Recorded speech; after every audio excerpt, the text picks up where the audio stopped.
Fala galera da segunda série Ensino Médio, eu sou o professor Luciano e vim trazer para vocês hoje um assunto chamado vermes plateumintos. Então o objetivo é identificar essas características básicas desse grupo, desse filo chamado plateuminto. Então a gente conhece aqui alguns, reconhece por essa imagem, algumas planárias ali, a tênia, que é aquela solitária, aquele verme parasita humano e de outros animais também, E aí vocês já sabem o que significa dizer que alguns animais são acelomados, tá? Primeiramente, o que é aceloma, tá? Para saber o que é acelomado ou celomado por outro lado, Então, o celoma é parte da mesoderme, uma cavidade, onde os órgãos do animal vão ficar. E esses animais, como aqui no caso os plateumintos, não vão ter ainda essa estrutura.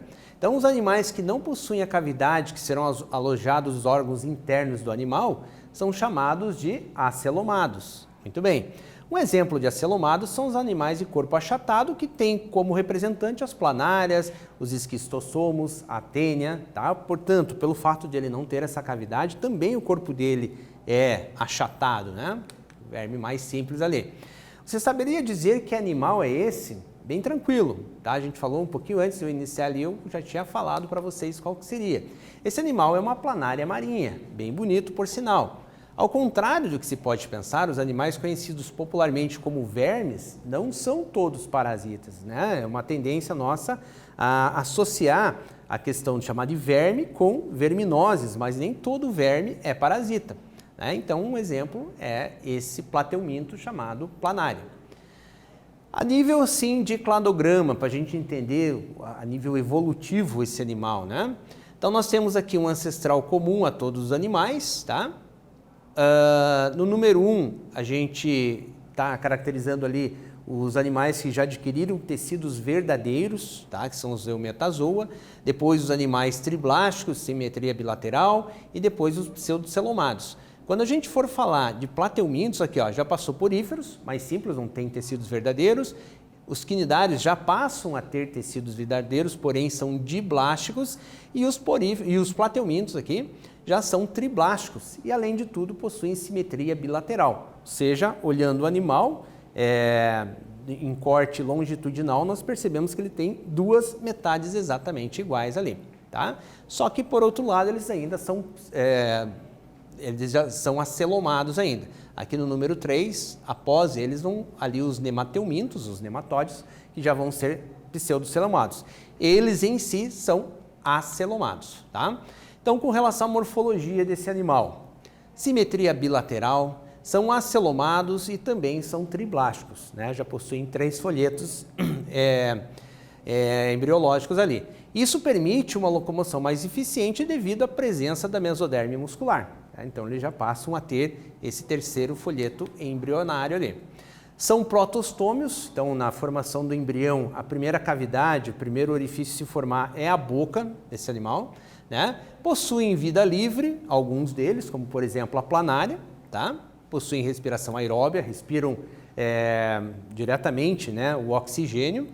E os parasitas, que muitos deles têm respiração anaeróbia, ou seja, na ausência de oxigênio, tá? Como exemplo, nós temos a tênia, também conhecida ali como solitária.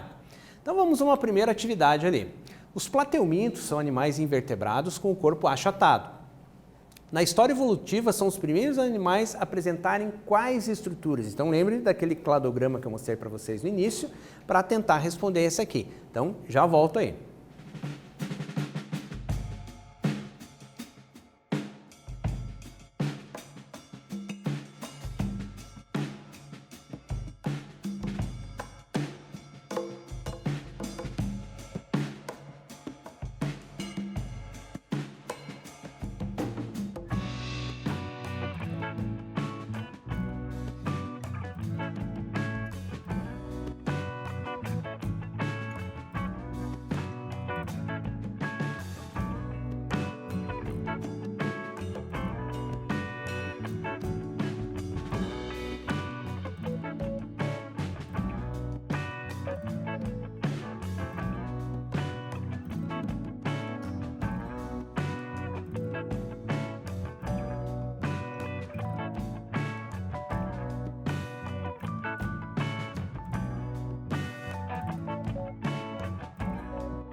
Vamos ver lá o que vocês responderam. Os plateumintos são animais triblásticos, representam o primeiro grupo na história evolutiva a possuírem, portanto, a mesoderme, né? Que seria a estrutura que vai depois, que seria o terceiro folheto em si, né? A nível de fisiologia, vamos entender esses animais um pouco melhor aqui então. Possuem sistema digestório incompleto, ou seja, tem boca, tem algumas estruturas digestivas, porém não tem o ânus, tá? E a nível de sistema excretor, algo similar a um rim, por exemplo, eles possuem as chamadas células flama, que são grupos de cílios que vão fazer a filtração, né? E também a dosagem ali de todas as toxinas que se acumulam dentro do corpo do animal. A nível de fisiologia ainda, né, eles possuem sistema nervoso ganglionar com a presença de um cérebro simples, que seria o chamado gânglio cerebroide, né, algo muito mais simples, e aí com todos os cordões nervosos ali. E com relação ao sistema circulatório e respiratório são ausentes, beleza? Mas como é que eles vão fazer ali trocas gasosas e tudo mais? Pela difusão epitelial, pela pele, certo? Vamos a outra atividade aqui. Apesar de poderem atingir vários metros de comprimento, as tênias, ou seja, solitárias, não possuem sistema nem circulatório nem digestório. Explique por que a falta de sistemas não vai constituir um problema para esses animais. Esse é bem tranquilinho, tá? Espera um pouquinho ali, a gente já volta para ver o que você respondeu aí na tua casa.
Vamos ver o que você respondeu aí, gente. Então, apesar de longas, as tênias são muito pouco espessas, né? Lembrando que ela é um verme achatado, o que permite que nutrientes e gases facilmente se difundam pelo corpo do animal, diretamente ali pela epiderme, pela pele do animal, chegando a todas as células, eliminando a necessidade de sistema circulatório.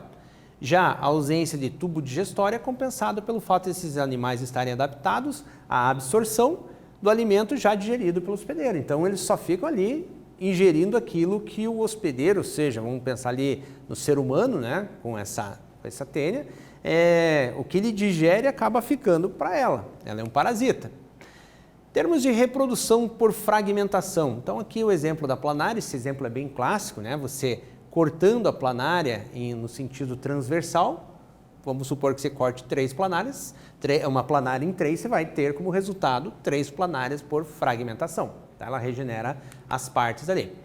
Em termos de reprodução sexuada, né? Vamos pensar ali nas espécies que são monóicas. Monóicas têm os 2 sexos no mesmo indivíduo. É o que a gente chama de hermafroditas, né? Então, o que acontece? Apesar de hermafroditas, eles vão fazer reprodução cruzada, né? O acasalamento, né? Formando ali o zigoto e tal. Nessas estruturinhas chamadas cápsulas, elas desenvolvem, né, as planárias jovens que depois vão sair para o ambiente de maneira livre, tá? Então vamos ali também às classificações desses animais. Temos primeiro ali o grupo chamado dos turbelários, tá? No qual está a planária. Vida livre, maioria delas em ambiente aquático, porém tem espécies terrestres também, mas necessitam geralmente de um ambiente mais úmido, tá? São predadores e também necrófagos, se alimentam de animais, né, de restos de animais mortos também, tá? E nós temos outros 2 grupos. O cestoda, onde temos as tênias, tá? Eles são endoparasitas, ou seja, parasitas internos do corpo de animais, geralmente com hospedeiros intermediários, tá?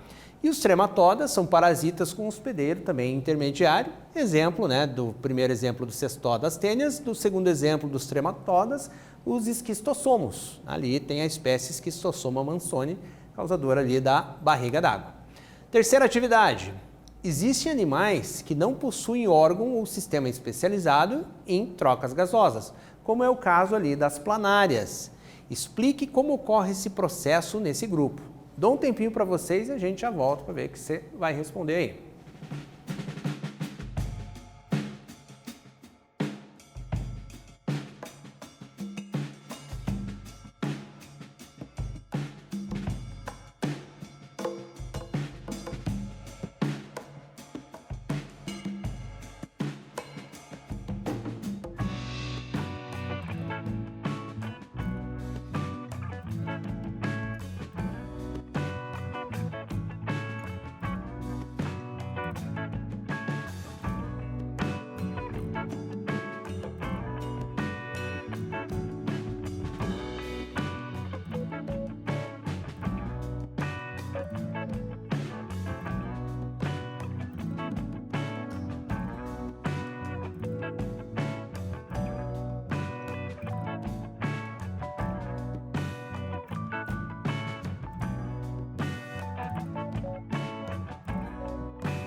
Vamos lá, pessoal. Então, animais, né, que, por exemplo, as planárias não possuem sistemas, né, aqueles internos ali que a gente tinha comentado agora, né, não tem um sistema específico também para realizar a troca gasosa, né? Então, como que esse processo vai acontecer nesse grupo? Bom, simples, né? A respiração, absorção de oxigênio e eliminação do gás carbônico ocorre por difusão através da superfície epidérmica. Então, é um processo simples. Ela já está no ambiente, né? O que acontece? Ela não tem um sistema respiratório específico ali, então, automaticamente a difusão, entrada de oxigênio, saída de gás carbônico vai acontecer de uma maneira mais simples dentro do corpo desse animal, tá?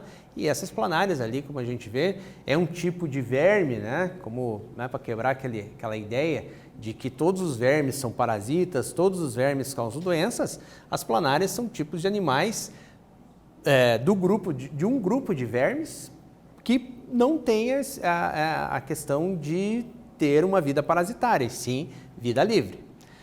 Um pouco aqui de história, né? Vamos lá, gente. Aqui fala das planárias, né? Então, planárias. Você está grávida? Sim. É menino ou menina? E ela responde sim. Às vezes eu esqueço que somos planárias, né? Então, vejam, eles são monóicos, ou seja, eles têm os dois sexos no mesmo indivíduo, que a gente chama de hermafroditas. Porém, é necessário que eles façam ali a reprodução cruzada, né? Então, eles fazem transferência de gametas entre um e outro. A produção ali do zigoto, né? Com as larvas, que depois vão, né, continuar ali o processo. E uma outra tirinha aqui. Você já sabe como vai o aniversário do Mandelbrot? Aí, sim. Vou de fraque e tal. E você? Eu vou de táxi. Pegou a piada? Daí ele dá aquela risadinha, né?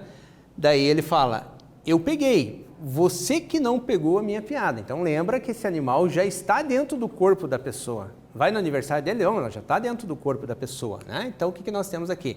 Aqui nós falamos da reprodução das planárias, que são hermafroditas, e aqui nós falamos das tênias, que são parasitas. E as tênias são o seguinte, elas vão crescendo, elas têm uma propriedade de crescer, reproduzir trechos delas, chamadas proglótides, que vão, né, aumentando de tamanho, e assim você vai observando nas fezes pedaços desse animal que vão saindo, certo?